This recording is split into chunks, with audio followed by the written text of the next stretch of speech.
The Sea Raiders by H. G. Wells. Chapter 1. Until the extraordinary affair at Sidmouth, the peculiar species Haploteuthis ferox was known to science only generically, on the strength of a half-digested tentacle obtained near the Azores, and a decaying body pecked by birds and nibbled by fish, found early in 1896 by Mr. Jennings near Land's End.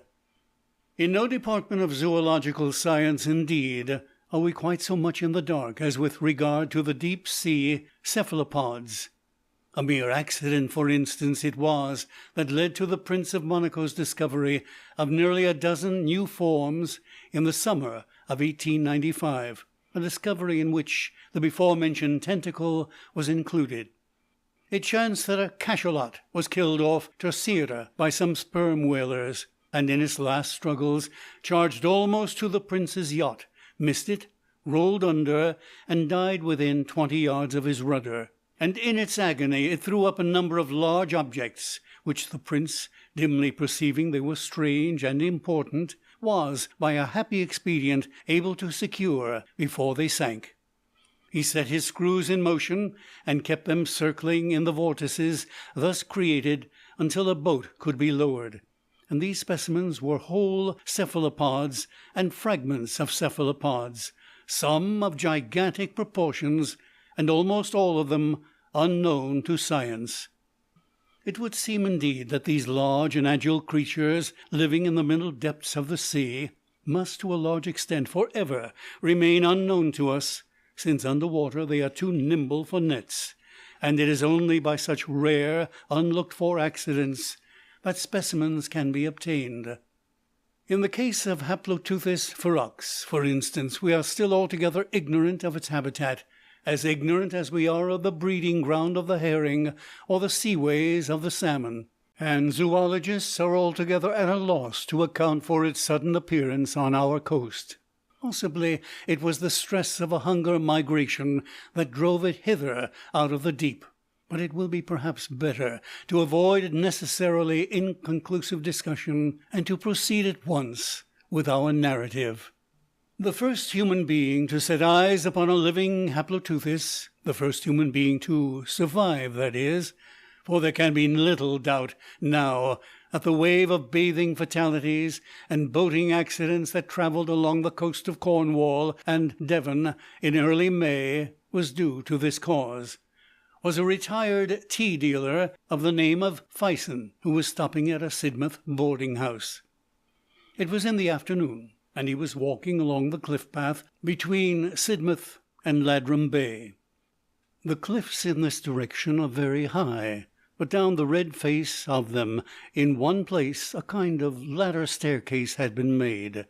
He was near this when his attention was attracted by what at first he thought to be a cluster of birds struggling over a fragment of food that caught the sunlight and glistened pinkish white. The tide was right out, and this object was not only far below him, but remote across a broad waste of rock reefs, covered with dark seaweed and interspersed with silvery shining tidal pools. And he was moreover dazzled by the brightness of the further water.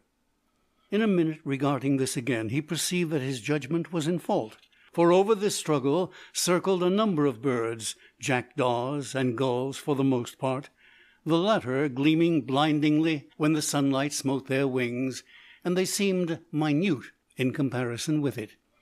And his curiosity was perhaps aroused all the more strongly because of his first insufficient explanations. As he had nothing better to do than amuse himself, he decided to make this object, whatever it was, the goal of his afternoon walk, instead of Ladram Bay, conceiving it might perhaps be a great fish of some sort, stranded by some chance, and flapping about in its distress. And so he hurried down the long steep ladder, stopping at intervals of 30 feet or so to take breath and scan the mysterious movement. At the foot of the cliff he was, of course, nearer his object than he had been, but on the other hand it now came up against the incandescent sky, beneath the sun, so as to seem dark and indistinct. Whatever was pinkish of it was now hidden by a skerry of weedy boulders. But he perceived that it was made up of 7 rounded bodies, distinct or connected, and that the birds kept up a constant croaking and screaming, but seemed afraid to approach it too closely. Mr. Fison, torn by curiosity, began picking his way across the wave-worn rocks, and finding the wet seaweed that covered them thickly rendered them extremely slippery, he stopped, removed his shoes and socks, and coiled his trousers above his knees. His object was, of course, merely to avoid stumbling into the rocky pools about him, and perhaps he was rather glad, as all men are, of an excuse to resume, even for a moment, the sensations of his boyhood. At any rate, it is to this, no doubt, that he owes his life. He approached his mark with all the assurance which the absolute security of this country against all forms of animal life gives its inhabitants. The round bodies moved to and fro, but it was only when he surmounted the skerry of boulders I have mentioned that he realized the horrible nature of the discovery. It came upon him with some suddenness. The rounded bodies fell apart as he came into sight over the ridge, and displayed the pinkish object to be the partially devoured body of a human being, but whether of a man or woman he was unable to say. And the rounded bodies were new and ghastly-looking creatures, in shape somewhat resembling an octopus, and with huge and very long and flexible tentacles coiled copiously on the ground. The skin had a glistening texture, unpleasant to see, like shiny leather. The downward bend of the tentacles surrounded mouth, the curious excrescence at the bend. The tentacles and the large, intelligent eyes gave the creatures a grotesque suggestion of a face. They were the size of a fair-sized swine about the body, and the tentacles seemed to him to be many feet in length.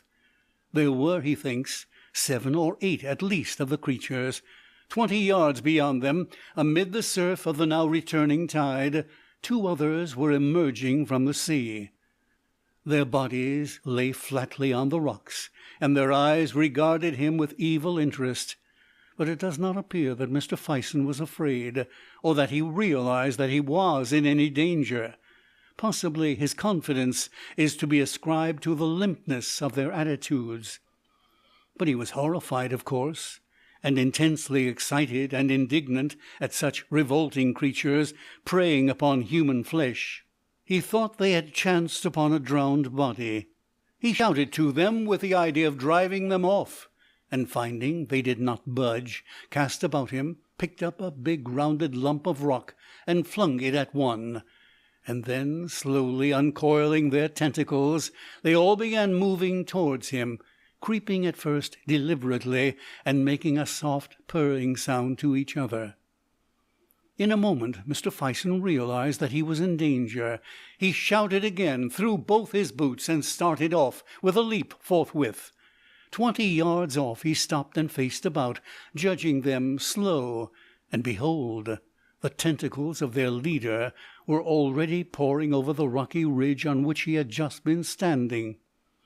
At that he shouted again, but this time not threatening, but a cry of dismay, and began jumping, striding, slipping, wading across the uneven expanse between him and the beach. The tall red cliffs seemed suddenly at a vast distance, and he saw, as though they were creatures in another world, 2 minute workmen engaged in the repair of the ladder-way, and little suspecting the race for life that was beginning below them. At one time he could hear the creatures splashing in the pools not a dozen feet behind him, and once he slipped and almost fell. They chased him to the very foot of the cliffs, and desisted only when he had been joined by the workmen at the foot of the ladder-way up the cliff. All 3 of the men pelted them with stones for a time, and then hurried to the cliff-top and along the path towards Sidmouth, to secure assistance and a boat, and to rescue the desecrated body from the clutches of these abominable creatures. Chapter 2. And as if he had not already been in sufficient peril that day, Mr. Fison went with the boat to point out the exact spot of his adventure. As the tide was down, it required a considerable detour to reach the spot, and when at last they came off the ladder way, the mangled body had disappeared. The water was now running in, submerging first one slab of slimy rock and then another, and the 4 men in the boat, the workmen, that is, the boatman and Mr. Fison, now turned their attention from the bearings off shore to the water beneath the keel. At first they could see little below them, save a dark jungle of laminaria, with an occasional darting fish. Their minds were set on adventure, and they expressed their disappointment freely. But presently they saw one of the monsters swimming through the water seaward, with a curious rolling motion that suggested to Mr. Fison the spinning roll of a captive balloon. Almost immediately after, the waving streamers of laminaria were extraordinarily perturbed, parting for a moment, and 3 of these beasts became darkly visible, struggling for what was probably some fragment of the drowned man. In a moment the copious olive-green ribbons had poured again over this writhing group. At that all 4 men, greatly excited, began beating the water with oars and shouting, and immediately they saw a tumultuous movement among the weeds. They desisted to see more clearly, and as soon as the water was smooth, they saw, as it seemed to them, the whole sea bottom among the weeds set with eyes. "Ugly swine!" cried one of the men. "Why, there's dozens!" And forthwith the things began to rise through the water about them. Mr. Fison has since described to the writer this startling eruption out of the waving laminaria meadows. To him it seemed to occupy a considerable time, but it is probable that really it was an affair of a few seconds only. For a time nothing but eyes, and then he speaks of tentacles streaming out and parting the weed fronds this way and that, and then these things growing larger, until at last the bottom was hidden by their intercoiling forms, and the tips of tentacles rose darkly here and there into the air above the swell of the waters. One came up boldly to the side of the boat, and clinging to this with 3 of its sucker-set tentacles, threw 4 others over the gunwale, as if with an intention either of upsetting the boat or of clambering into it. Mr. Fison at once caught up the boat-hook, and jabbing furiously at the soft tentacles, forced it to desist. He was struck in the back and almost pitched overboard by the boatman, who was using his oar to resist a similar attack on the other side of the boat. But the tentacles on either side at once relaxed their hold at this and slid out of sight and splashed into the water. "We'd better get out of this," said Mr. Fison, who was trembling violently. He went to the tiller, while the boatman and one of the workmen seated themselves and began rowing. The other workman stood up in the fore part of the boat with the boat-hook, ready to strike any more tentacles that might appear. Nothing else seems to have been said. Mr. Fison had expressed the common feeling beyond amendment. In a hushed, scared mood, with faces white and drawn, they set about escaping from the position into which they had so recklessly blundered. But the oars had scarcely dropped into the water before dark, tapering, serpentine ropes had bound them, and were about the rudder, and creeping up the sides of the boat with a looping motion came the suckers again. The men gripped their oars and pulled, but it was like trying to move a boat in a floating raft of weeds. "Help here!" cried the boatman, and Mr. Fison and the second workman rushed to help lug at the oar. Then the man with the boat-hook, whose name was Ewan, sprang up with a curse and began striking downward over the side as far as he could reach at the bank of tentacles that now clustered along the boat's bottom. And at the same time the 2 rowers stood up to get a better purchase for the recovery of their oars. The boatman handed his to Mr. Fison, who lugged desperately, and meanwhile the boatman opened a big clasp-knife, and leaning over the side of the boat, began hacking at the spiring arms upon the oar-shaft.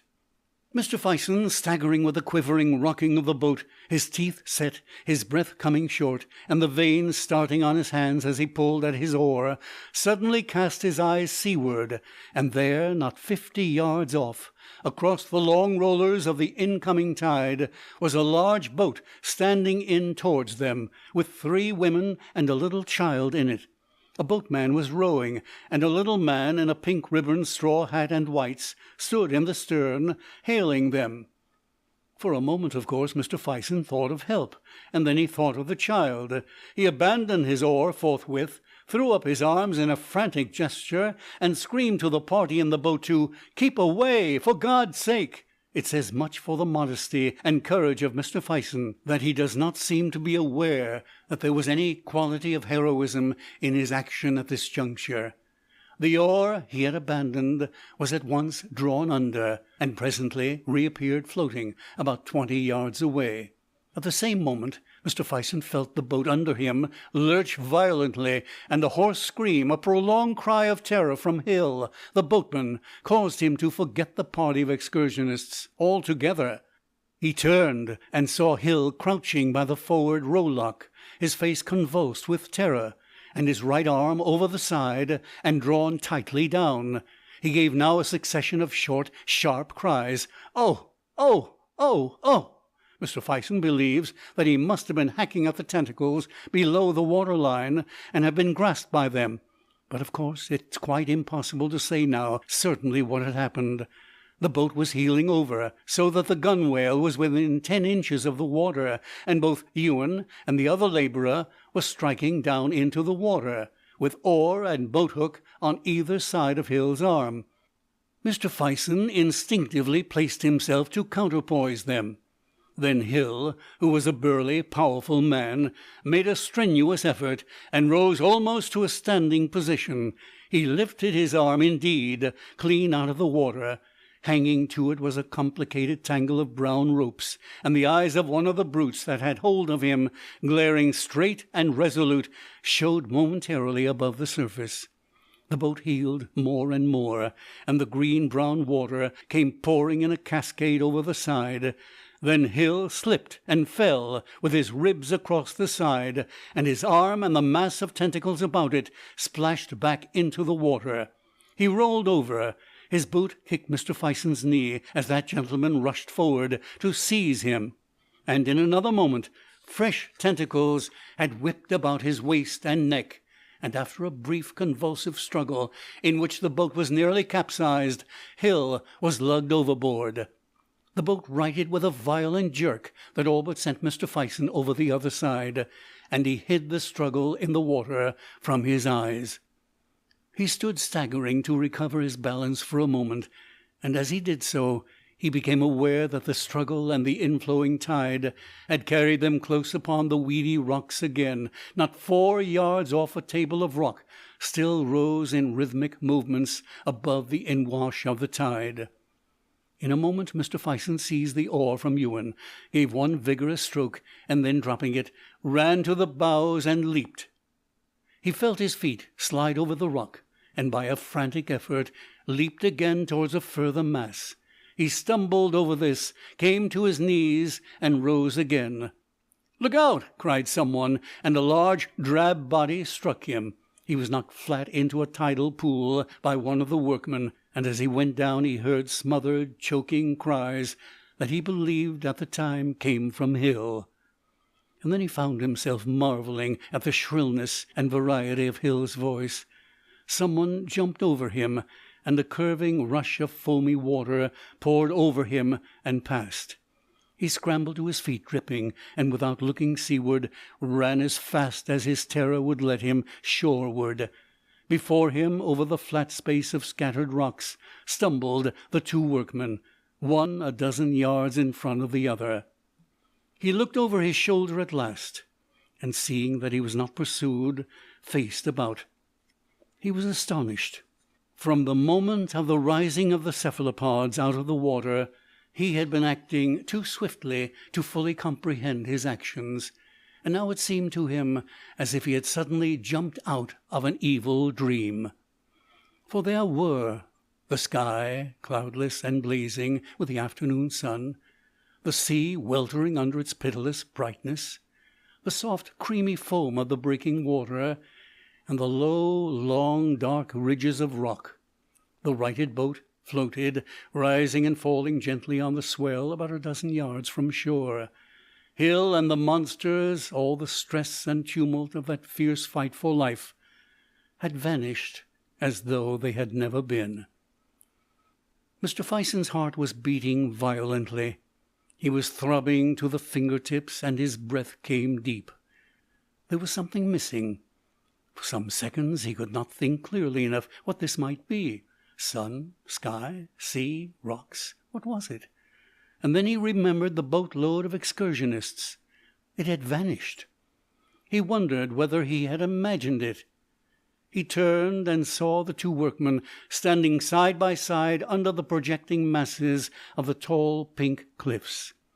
He hesitated whether he should make one last attempt to save the man Hill.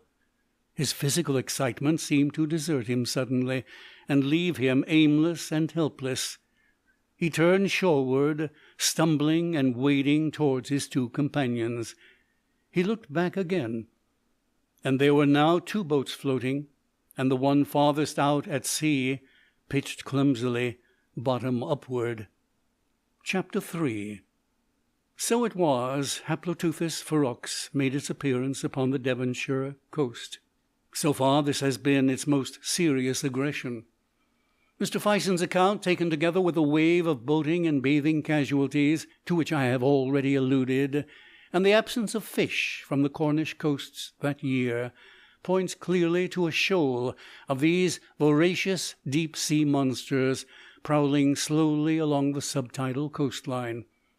Hunger migration has, I know, been suggested as the force that drove them hither, but for my own part I prefer to believe the alternative theory of Hemsley. Hemsley holds that a pack or shoal of these creatures may have become enamoured of human flesh by the accident of a foundered ship sinking among them, and have wandered in search of it out of their accustomed zone, first waylaying and following ships, and so coming to our shores in the wake of the Atlantic traffic. But to discuss Hemsley's cogent and admirably stated arguments would be out of place here. It would seem that the appetites of the shoal were satisfied by the catch of 11 people, for so far as can be ascertained, there were 10 people in the second boat, and certainly these creatures gave no further signs of their presence off Sidmouth that day. The coast between Seaton and Budleigh Salterton was patrolled all that evening and night by 4 preventive service boats, the men in which were armed with harpoons and cutlasses. And as the evening advanced, a number of more or less similarly equipped expeditions, organized by private individuals, joined them. Mr. Fison took no part in any of these expeditions. About midnight excited hails were heard from a boat about a couple of miles out at sea to the southeast of Sidmouth, and a lantern was seen waving in a strange manner to and fro and up and down. The nearer boats at once hurried towards the alarm. The venturesome occupants of the boat, a seaman, a curate, and 2 schoolboys, had actually seen the monsters passing under their boat. The creatures, it seems, like most deep-sea organisms, were phosphorescent, and they had been floating 5 fathoms deep or so, like creatures of moonshine through the blackness of the water, their tentacles retracted, and as if asleep, rolling over and over, and moving slowly in a wedge-like formation towards the southeast. These people told their story in gesticulated fragments, as first one boat drew alongside, and then another. At last there was a little fleet of 8 or 9 boats collected together, and from them a tumult, like the chatter of a marketplace, rose into the stillness of the night. There was little or no disposition to pursue the shoal. The people had neither weapons nor experience for such a dubious chase. And presently, even with a certain relief, it may be, the boats turned shoreward. And now to tell what is perhaps the most astonishing fact in this whole astonishing raid. We have not the slightest knowledge of the subsequent movements of the shoal, although the whole southwest coast was now alert for it. But it may perhaps be significant that a cachalot was stranded off Sark on June 3rd. 2 weeks and 3 days after this Sidmouth affair, a living Haploteuthis came ashore on Calais sands. It was alive, because several witnesses saw its tentacles moving in a convulsive way, but it is probable that it was dying. A gentleman named Pouchet obtained a rifle and shot it. That was the last appearance of a living Haploteuthis. No others were seen on the French coast. On the 15th of June, a dead body, almost complete, was washed ashore near Torquay, and a few days later a boat from the Marine Biological Station, engaged in dredging off Plymouth, picked up a rotting specimen, slashed deeply with a cutlass wound. How the former specimen had come by its death it is impossible to say. And on the last day of June, Mr. Egbert Kane, an artist, bathing near Newlyn, threw up his arms, shrieked, and was drawn under. A friend bathing with him made no attempt to save him, but swam at once for the shore. This is the last fact to tell of this extraordinary raid from the deeper sea. Whether it is really the last of these horrible creatures, it is as yet premature to say. But it is believed, and certainly it is to be hoped, that they have returned now, and returned for good, to the sunless depths of the middle seas, out of which they have so strangely and so mysteriously arisen. End of The Sea Raiders, by H. G. Wells.